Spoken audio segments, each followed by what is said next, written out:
Hello Tony 哥，今日第4集啦，咁好多網友咧都問翻我，想了解多啲多明尼加雪茄同埋古巴雪茄點樣嚟香港，更多嘅知識。嗱，啱啱接翻第3集，講俾你聽，寄貨公司嘅資料，邊個寄邊個收，好清楚嘅。同接住上集咁講，跟住我又有提到古巴嘅出口證。嗱，呢個咧就係多明尼加雪茄嘅出口證。跟住香港海關完稅嘅證件，所以我要問嗰啲古巴想買雪茄俾我嘅人，好多都達唔到我要求，所以我就冇做佢嗰個雪茄。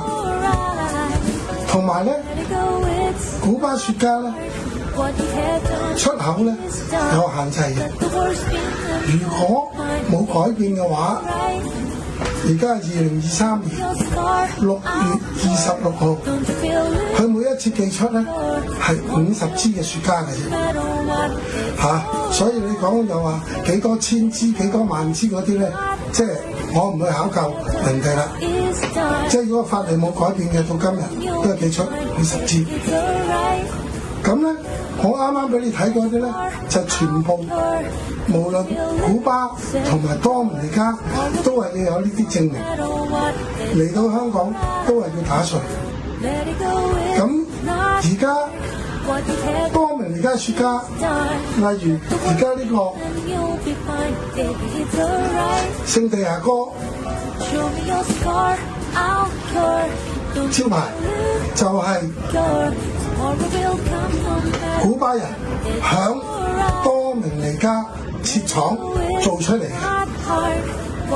咁咧，而家古巴人做出嚟呢個咧，就係貨亞洲區。